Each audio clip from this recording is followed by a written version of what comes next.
Students हम discuss करेंगे important news के बारे में। First news is regarding the Manipur के पर्सपेक्टिव से है। मणिपुर के वहाँ पे प्रेसिडेंट रूल को इम्पोज किया गया था लास्ट ईयर के दौरान में, क्योंकि लॉ एंड ऑर्डर का जो सिचुएशन है वो बेटर नहीं था।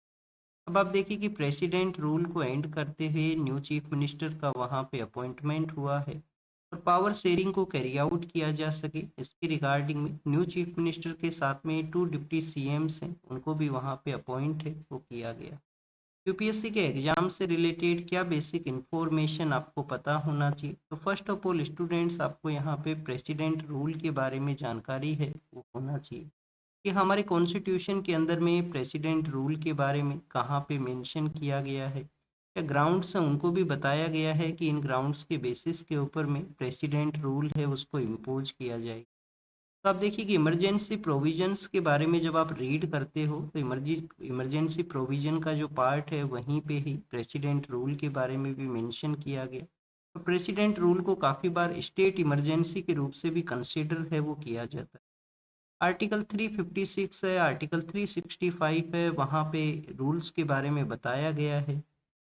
किसी भी स्टेट के अंदर अगर कॉन्स्टिट्यूशनल मशीनरी का फेलियर होता है या सेंटर के द्वारा जो डायरेक्शंस को इश्यू किया गया उनको फॉलो नहीं किया जाए स्टेट के द्वारा, तो उस दौरान में प्रेसिडेंट रूल है उसको इम्पोज किया जाता है। प्रेसिडेंट रूल अगर आप देखिए कि एक बार इम्पोज होता है तो एवरी 6 मंथ के बेसिस के ऊपर में उसको रिन्यू है वो करना होता है। एवरी 6 मंथ के बेसिस के ऊपर उसका पार्लियामेंट्री अप्रूवल है वो ज़रूरी हुआ करता है। और 1 ईयर का अगर टाइम पीरियड वहाँ पे कंप्लीट होता है तो उस दौरान में डिसाइड करना होता है कि इलेक्शंस वहाँ पे कंडक्ट होंगे या नहीं होंगे। अगर इलेक्शंस कंडक्ट होने का सिचुएशन है तो इलेक्शंस को कैरी आउट किया जाएगा। अगर इलेक्शन कंडक्ट करने का सिचुएशन नहीं है तो मैक्सिमम 3 ईयर्स के रिगार्डिंग में ये एक्सटेंड है वो हो सकता है। एक बेसिक क्वेश्चन आपके लिए है कि किस स्टेट के अंदर में फर्स्ट टाइम जो प्रेसिडेंट रूल है उसको इम्पोज किया गया था, तो आप देखिए कि जो पंजाब स्टेट है वहाँ पे फर्स्ट टाइम आपको प्रेसिडेंट रूल है उसका इम्पोज है वो मिलेगा 1951 के समय में। नेक्स्ट हमने यहाँ पे मणिपुर का जो जो सोसाइटल डिवाइड है उसके बारे में रीड किया है। तो आप देखिए कि मणिपुर के अंदर में जो डोमिनेटेड कम्युनिटी है उसको मैती कम्युनिटी के नाम से जाना करते हैं। जो मैती कम्युनिटी है वो वहाँ पे डोमिनेटेड कम्युनिटी है। उसके अलावा कुकी एंड जो कम्युनिटी है उनका प्रेजेंस आउटसाइड एरिया के अंदर में मिला करता है, स्पेशली जो हिली एरियाज है वहाँ पे। और एक एरिया के अंदर में आपको नागा कम्युनिटी है उसका भी प्रेजेंस है वो हुआ करता है। तो चीफ मिनिस्टर तो यहाँ पे मैती कम्युनिटी से ही जो अपॉइंट है वो किया गया है। कुकी एंड जो कम्युनिटी है उनसे एक डिप्टी सीएम है। एक अदर डिप्टी सीएम का जो अपॉइंटमेंट है वो नागा कम्युनिटी से रिलेटेड है, जिससे कि कंप्लीट वे के अंदर में पावर शेयरिंग है उसको कैरी आउट किया जा सके। सोसाइटी में जो डिवाइड है या पावर के अंदर में जो प्रेजेंस होना चाहिए उसकी रिगार्डिंग में जो डिमांड है वो यहाँ पे लोगों का फुलफिल है वो हो सके। स्टूडेंट्स पावर शेयरिंग के रिगार्डिंग में आपको कुछ मॉडल्स के बारे में भी पता होना चाहिए। आप देखिए कि 10th क्लास का जब आप एनसीईआरटी को रीड करते हो तो 10th क्लास का एनसीईआरटी के अंदर में जो फर्स्ट चैप्टर है पॉलिटी का जो बुक है उसके अंदर में पावर शेयरिंग के ही रिगार्डिंग में है। वहाँ पे आप देखिए कि बेल्जियम का जो एग्जाम्पल है वो दिया गया है कि बेल्जियम के जो लीडर्स हैं उन्होंने किस तरीके से पावर शेयरिंग को कैरी आउट किया था, जिससे कि वहाँ पे जो डिस्प्यूट है वो नहीं हुई डिफरेंट डिफरेंट कम्युनिटीज़ के बिटवीन। सेकंड वहाँ पे एग्जाम्पल में बताया गया है श्रीलंका के बारे में कि श्रीलंका के वहाँ पे जो तमिलियन पर्सन्स का प्रेजेंस था नॉर्दर्न पार्ट ऑफ श्रीलंका के वहाँ पे, और उनको कंटिन्यूस पावर शेयरिंग के अंदर में डिनाई किया गया, नहीं प्रेजेंस किया गया। उनका जो लैंग्वेज है उसको भी रिकॉग्नाइज नहीं किया गया। जो सिंगाली लैंग्वेज है वहाँ पे सिंगलीज कम्युनिटी के जो लोग रहा करते हैं उसी लैंग्वेज को 1956 के समय ऑफिशियल लैंग्वेज बना दिया जाता है। और बाद में आप देखिए कि कैसे वहाँ पे सिविल वॉर का सिचुएशन है वो क्रिएट हुआ था। जब भी आप पावर शेयरिंग के बारे में रीड करते हो तो आपको लेबनान के बारे में भी पता होना चाहिए। इजराइल के नॉर्दर्न पार्ट के अंदर में जो लेबनान है, जहाँ पे सदर्न पार्ट के अंदर में हजीबुल्ला नाम का जो ऑर्गेनाइजेशन है उसका प्रेजेंस है। तो लेबनान के अंदर में भी आप देखिए कि पावर शेयरिंग है वो काफ़ी ज़्यादा फेमस है। जैसे कि वहाँ पे प्रेसिडेंट है वो एक डिफरेंट कम्युनिटी से बिलोंग करेगा। वहाँ पे जो अगर प्राइम मिनिस्टर का पोस्ट है तो वो एक डिफरेंट कम्युनिटी से बिलोंग करेगा। जो उनका जो पार्लियामेंट है, जो वहाँ का असेंबली है, उसका जो स्पीकर रहेगा वो एक डिफरेंट कम्युनिटी से रहेगा। तो ये किस किस कम्युनिटी से बिलोंग करते हैं ये आपका होमवर्क है, आपको कमेंट सेक्शन के अंदर में बताना है लेबनान का जो पावर शेयरिंग है उसके बारे में।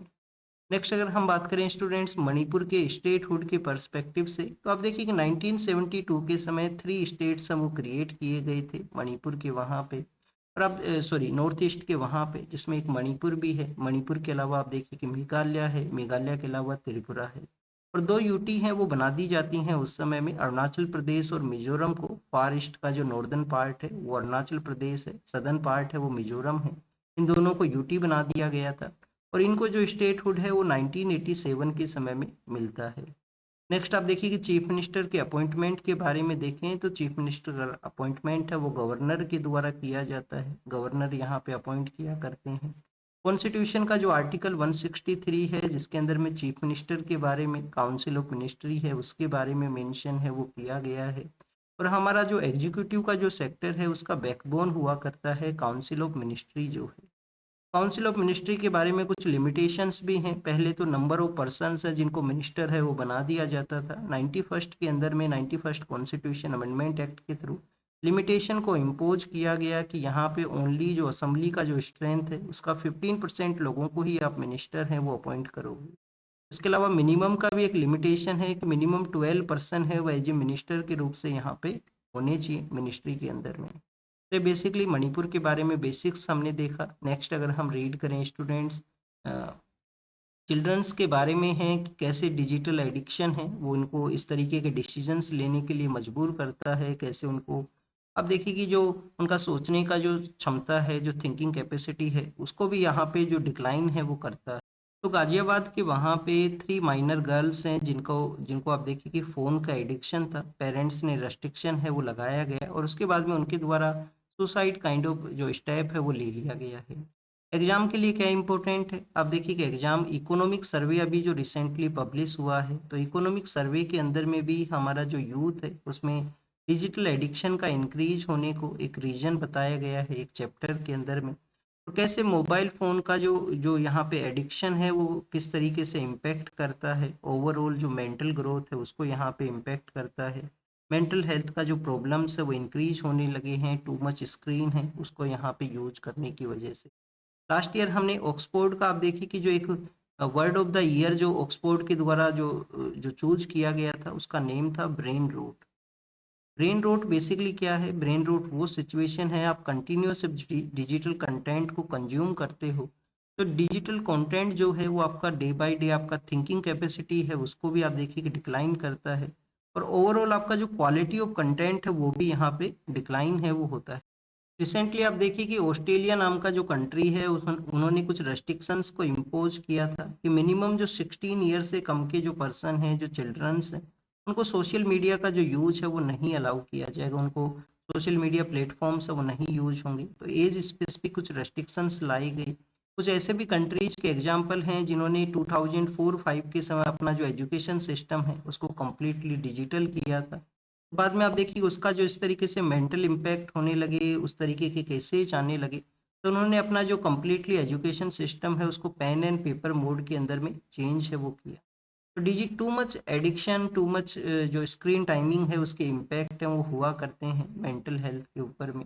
नेक्स्ट अगर हम बात करें स्टूडेंट्स राजस्थान के पर्सपेक्टिव से है, राजस्थान के वहाँ पे आप देखिए कि काफ़ी बार सोलार प्लांट्स हैं या डिफरेंट डिफरेंट जो डेवलपमेंट के प्रोजेक्ट्स हैं उसकी वजह से जो ट्रीज हैं उनको कट किया जाता है, स्पेशली जो वेस्टर्न पार्ट ऑफ राजस्थान का एरिया है।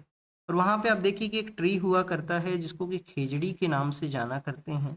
स्पेशली जो बिश्नोई कम्युनिटी है, बिश्नोई कम्युनिटी कौन है, गुरु जम्बेश्वर हैं जिनके द्वारा बिश्नोई कम्युनिटी है उसको स्टार्ट किया जाता है, और कुछ रूल्स हैं वो सेटअप किए गए थे गुरु जम्बेश्वर के द्वारा। कुछ रूल्स हैं उनको सेटअप किया गया था जिनको 20+9 रूल्स के नाम से जानते थे। तो 29 जो है उसको आप देखिए उसी से ये जो वर्ड है बिश्नोई उसका ओरिजिन होता है, और ये कम्युनिटी है वो सेटअप। इकोलॉजिकल पर्सपेक्टिव से इन्वायरमेंटल जो कंसर्न है वो इस कम्युनिटी के द्वारा कंटिन्यूस रेज हुआ करते हैं। खेजड़ी ट्री है उसको प्रोटेक्ट करना हो, या आप देखिए कि अदर जो वहाँ पे अगर जो ब्लैक बक है उसको वहाँ पे प्रोटेक्ट करना हो, तो एक मूवमेंट है वेस्टर्न पार्ट ऑफ राजस्थान में खेजड़ी ट्री को प्रोटेक्ट करने का। डेवलपमेंट प्रोजेक्ट्स की वजह से ये ट्री है उसका जो कट है वो नहीं होना चाहिए। और ओवरऑल आप देखिए कि स्टूडेंट जब से फार्म एरिया के अंदर में जो एग्रीकल्चर एरिया है उसमें जो नंबर ऑफ ट्रीज हैं आज से 20 ईयर बिफोर या 50 ईयर बिफोर हैं, जो नंबर ऑफ ट्री हैं वो डिफरेंट हुआ करते थे, लार्जर नंबर में हुआ करते थे। पर धीरे धीरे जो फार्म एरिया के अंदर में भी ट्रीज का जो संख्या है वो डिक्लाइन हुआ है। रैपिड अर्बनाइजेशन, रैपिड यहाँ पे जो फर्टिलाइजर्स हैं, केमिकल फर्टिलाइजर्स, उनका यूज करना ट्री का जो ओवरऑल हेल्थ को इम्पैक्ट करता है। तो आपने नोटिस किया होगा कि रूरल एरिया में भी जो टेम्परेचर राइज नहीं करता था वो वहाँ पे भी राइज करने लगा है। ओवरऑल सोइल का जो आप देखिए कि जो पकड़ हुआ करती है, जिस तरीके से सोइल इरोजन ना हो, उसमें भी इम्पैक्ट होने लगा है, क्योंकि नंबर ऑफ ट्रीज हैं जो फार्म एरिया के अंदर में कट हुए हैं। ये कुछ ऐसे रीजन्स है जिस इस मूवमेंट को जो फॉर्मर जो चीफ मिनिस्टर हैं राजस्थान के, उन्होंने कहा है कि इसके रिगार्डिंग में जो गवर्नमेंट को रूल्स हैं वो फ्रेम करने चाहिए। आप देखिए कि वेस्टर्न पार्ट ऑफ राजस्थान के अंदर में आपको सोलार प्लांट्स जो हैं, जो सोलार एनर्जी के रिगार्डिंग में जो प्लांट्स हैं, उनका भी यहाँ पे सेटअप किया गया था। और सोलार प्लांट्स के भी जो इम्पैक्ट हैं वो आने लगे हैं, कि जिसकी वजह से ट्रीज को कट किया जाता है। ट्रीज को कट करने के साथ में ओवरऑल टेम्परेचर वहाँ पे इंक्रीज होता है। जो स्मॉल स्मॉल इंसेक्ट्स हैं, स्मॉल स्मॉल जो इंसेक्ट्स हैं, उनका भी आप देखिए कि जो जो नंबर्स हैं वो डिक्लाइन हुए हैं। तो ये कुछ इम्पैक्ट आने लगे हैं। ट्रीज अगर ना कट हों तो बेटर रहेगा। नेक्स्ट आप देखिए कि यूजीसी रूल्स के बारे में है। यूजीसी ने अभी जो इक्विटी के रिगार्डिंग में हायर एजुकेशन इंस्टीट्यूशंस में इक्विटी हो, तो रूल्स हैं वो लाए गए थे, जिसको प्रोटेस्ट किया गया। सुप्रीम कोर्ट ने उन रूल्स को स्टे है वो कर दिया गया। ये रूल्स हैं 2012 के समय से एग्जिस्ट करते हैं, हायर एजुकेशन इंस्टीट्यूशंस में इक्विटी हो। नेक्स्ट आप देखिए कि फिर 2012 के बाद में यहाँ पे कुछ ऐसे केसेज आए थे, जैसे रोहित वेमुला का केस है, और उसके अलावा 2019 का भी केस है। उन केसेस का इम्पैक्ट को देखते हुए क्या हायर एजुकेशन इंस्टीट्यूशंस में डिस्क्रिमिनेशन है, तो नए जो रूल हैं वो लाए गए, जिनको अब यहाँ पे स्टे किया गया है। क्योंकि स्टूडेंट जो फॉल्स कंप्लेंट है, आप देखिए कि सपोज कीजिए कोई कंप्लेंट है जो फॉल्स वे के अंदर में फाइल होती है, तो जो फॉल्स कंप्लेंट्स है उसके रिगार्डिंग में किसी तरीके का प्रोविजन है वो नहीं है। आर्टिकल 14 जो है वो इक्वलिटी को सेटअप करता है, बट आर्टिकल 15 है जो कि डिस्क्रिमिनेशन को प्रोहिबिट करने के बारे में है, तो उनके बारे में भी यहाँ पे मेंशन किया गया। कास्ट बेस्ड जो डिस्क्रिमिनेशन है उसको क्लियरली बेसिस के ऊपर डिफाइन किया जाए रूल्स के अंदर में। तो ये यहाँ पे यूजीसी रेगुलेशन रूल्स के कुछ कुछ प्रोविजंस के बारे में देखा, जिनको सुप्रीम कोर्ट के द्वारा स्टे है वो कर दिया गया है। नेक्स्ट आप देखिए कि लद्दाख के पर्सपेक्टिव से है। लद्दाख के जो क्लाइमेट एक्टिविस्ट थे, वहाँ के पीपल्स के लीडर थे सोनम वांगचुक, उनकी डिटेंशन को कंसीडर करने के बारे में सुप्रीम कोर्ट में जो पिटीशन फाइल हुआ था। अब देखिए कि जो जो एनएसए का जो एक्ट, नेशनल सिक्योरिटी एक्ट, उसके थ्रू इनको डिटेंड किया गया है, क्योंकि उनके द्वारा सिक्योरिटी के रिगार्डिंग में जो थ्रेट क्रिएट किया गया, ये स्टेट का मानना है कि उन्होंने सिक्योरिटी है उसके रिगार्डिंग में जो थ्रेट है उसको क्रिएट किया था। पीपल्स का मूवमेंट के अंदर में वायलेंस हुआ था, और उसी के बाद में आपको ये इनका जो डिटेंशन है वो मिलता है। नेक्स्ट आप देखिए कि लद्दाख के जो अदर लीडर्स हैं, उन्होंने स्टेटहुड का जो टॉक्स हैं होम मिनिस्ट्री के साथ में, उनके बारे में कहा कि जो टॉक्स हैं वो कंक्लूजन है वो नहीं आया है टॉक्स का भी यहाँ पे। और जो हमारा सेंट्रल गवर्नमेंट था, उन्होंने मेंशन किया था कि आर्टिकल 371, जो कि टेम्परेरी और ट्रांजिशनल प्रोविजन है डिफरेंट डिफरेंट स्टेट्स के रिगार्डिंग में, आर्टिकल 371 के अंडर में लद्दाख को एक स्पेशल जो यहाँ पे प्रोविजंस हैं उनको इंक्लूड किया जाएगा। बट अब अभी तक यहाँ पे 371 के अंदर भी इंक्लूजन है वो नहीं हुआ है। प्रेजेंट समय में कितने स्टेट हैं आर्टिकल 371 के अंदर में? 12 स्टेट्स हैं, जिनको कुछ डिफरेंट जो प्रोविजंस हैं वो दिए गए हैं, कुछ स्पेशल जो प्रोविजंस हैं वो उन पे अप्लाई हैं वो हुआ करते हैं। नेक्स्ट अगर हम रीड करें इंडिया और अमेरिका का, जो आप देखिए कि जो डिस्कशन हुआ है इंडिया यूएस का, तो उसके बारे में है। इंडिया यूएस के डिस्कशन को यहाँ पे पार्लियामेंट के अंदर में रिप्लाई किया गया है मिनिस्टर के द्वारा, कि एग्रीकल्चर और डेयरी का जो सेक्टर है उसको इंक्लूड नहीं किया जाएगा किसी भी तरीके से। यूएस के जो डेयरी प्रोडक्ट्स हैं, यूएस के जो एग्रीकल्चर प्रोडक्ट्स हैं वो इंडिया के लिए सप्लाई नहीं होंगे, और हमारा जो डोमेस्टिक इंडस्ट्री है उसको भी इम्पैक्ट है वो नहीं रहेगा। हमारे जो मिनिस्टर ऑफ एक्सटर्नल अफेयर हैं वो यूएस के विजिट के लिए गए हैं, तो उनके द्वारा वहाँ पे डिस्कशन किया गया ट्रेड डील को तो वेलकम किया गया है, जो अभी टैरिफ हमारे कंट्री के अगेंस्ट में रिड्यूस करने का डिसीजन है यूएस का। नेक्स्ट आप देखिए कि क्रिटिकल मिनरल्स के बारे में भी यहाँ पे डिस्कशन है, कि क्रिटिकल मिनरल्स का जो यहाँ पे सप्लाई चेन है उसको सेटअप किया जाए। जैसे कि अभी यूएस ने आप देखिए कि एक नया प्रपोजल है, नया प्लेटफॉर्म है, उसको डेवलप किया था, और इंडिया को भी इनवाइट किया था कि क्रिटिकल मिनरल्स का जो सप्लाई चेन है उस प्लेटफॉर्म को इंडिया है वो ज्वाइन करे। और क्वेड का जो कोऑपरेशन है उसके बारे में भी डिस्कशन हुआ है। मिनिस्टर ऑफ एक्सटर्नल अफेयर का क्वेड का मीटिंग इंडिया को ऑर्गेनाइज करना था, जो ऑर्गेनाइज नहीं हुआ है 2025 के दौरान में। नेक्स्ट अगर हम रीड करें स्टूडेंट्स, यहाँ पे जो डी नोटिफाइड ट्राइब्स हैं उन्होंने डिमांड किया है कि सेंसस के अंदर में उनका एक सेपरेट एंट्री यहाँ पे रहे, इनको सेपरेट वे के अंदर में कैलकुलेट है वो किया जाए।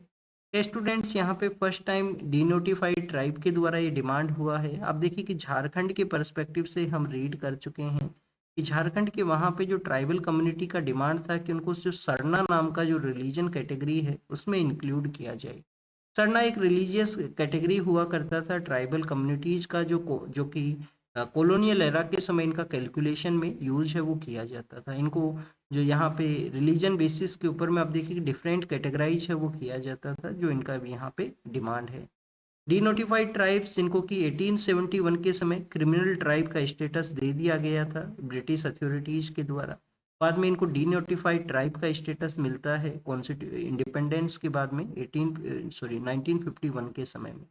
तो स्टूडेंट्स अब इनका डिमांड है कि सेपरेट वे में इनका रिकॉग्निशन हो, सेपरेट वे के अंदर इनका कैलकुलेशन यहाँ पे रहे सेंसस का ड्राइव के अंदर। सेंसस के बारे में अगर हम रीड करें तो जो हमारे रजिस्ट्रार जनरल ऑफ इंडिया हुआ करते हैं उनके द्वारा ये सेंसस का एक्सरसाइज होता है, जो किसके अंडर में आया करते हैं, मिनिस्ट्री ऑफ होम अफेयर्स के अंडर में। सेंसस एवरी 10 ईयर के बेसिस पे कैलकुलेट हुआ करता है, बट 2021 के समय जब ये कैरी आउट होता था तो उस दौरान में आप देखिए कि कोविड-19 का आउटब्रेक था और उसकी वजह से डिले हुआ। डिले के बाद में अब यहाँ पे इसको 26-27 के दौरान में कैरी आउट किया जाएगा और डिजिटल ये कम्प्लीटली सेंसस रहेगा। फर्स्ट टाइम कब कंडक्ट हुआ था इंडिया के अंदर में, तो 1871 के समय फर्स्ट टाइम कंडक्ट होता है, बट वो नॉन सिंक्रोनस सेंसस का एक्सरसाइज था। सिंक्रोनस वे के अंदर में जो कंटिन्यूस कैरी आउट हुआ वो 1881 के समय स्टार्ट होता है, जब लॉर्ड रिपन है वो इंडिया के वाइसरॉय हैं वो हुआ करते।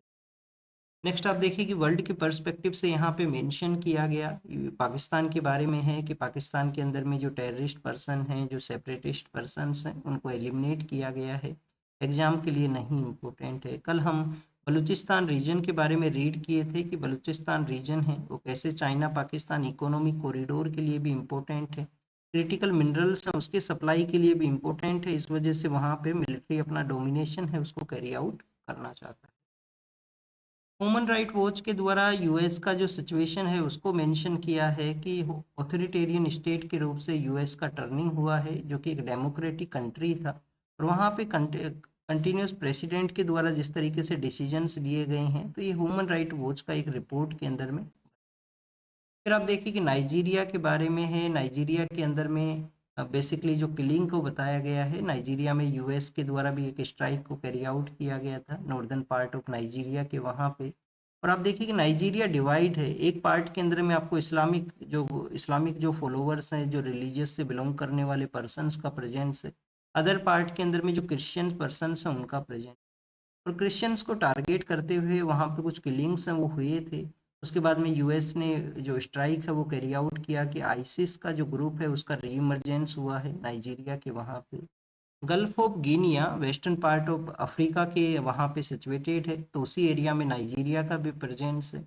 कुछ रिवर्स हमने रीड किए थे जब नाइजीरिया के लोकेशन को देखा था कि कैसे जो रिवर नाइजर है जो डिफरेंट डिफरेंट कंट्रीज से वहाँ से पास करता है, और नाइजीरिया के थ्रू भी वो पास किया करता है।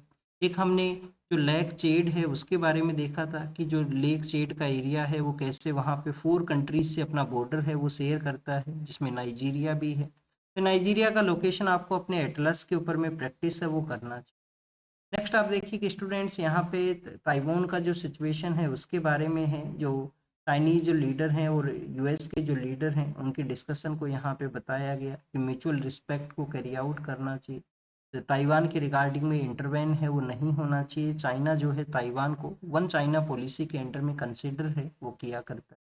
तो ताइवान को आप देखिए कि अलग अलग जो पावर्स है वो डिफरेंट वे के अंदर में भी रिकॉग्नाइज है वो करते हैं।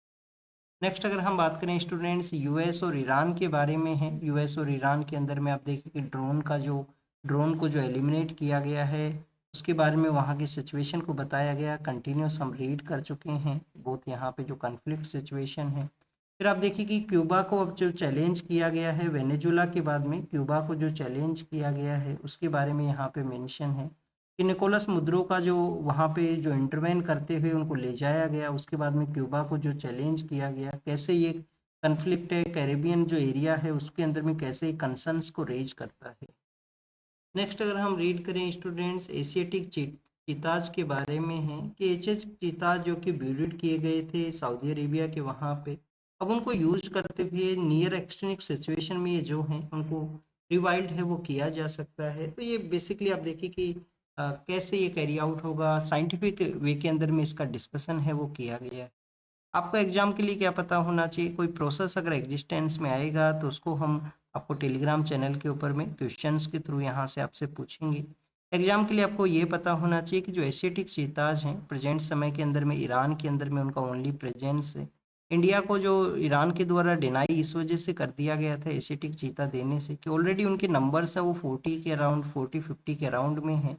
और उनका नंबर्स अगर आप देखिए कि किसी भी एरिया चेंज करने की वजह से कोई चेंज होता है तो उनका नंबर्स और ऑलरेडी डिक्लाइन है वो कर सकते। तो इंडिया ने उसके बाद में अफ्रीकन चीता है वो इंडिया के द्वारा लाए गए थे, अफ्रीका से चीता लाए गए अलग अलग कंट्रीज। नासा का एक मिशन है जो मून की रिगार्डिंग में था जो लॉन्च होने वाला था जिसको कि अब डिले किया गया है वहाँ पे किसी ना किसी जो स्टेज के अंदर में आप देखिए कि जो डिटेक्ट होने की वजह से जो लीक डिटेक्ट होने की वजह।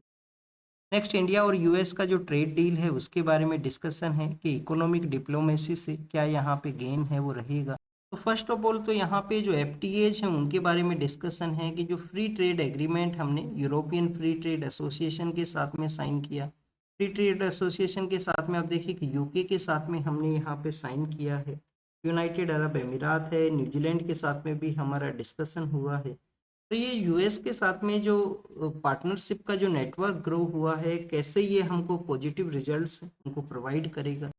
वर्ल्ड के अंदर में आप देखिए कि लार्जेस्ट जो इंपोर्ट का मार्केट है वो यूएस का डोमिनेशन है, वर्ल्ड का जो लार्जेस्ट इंपोर्ट मार्केट के रूप से यूएस का डोमिनेशन है।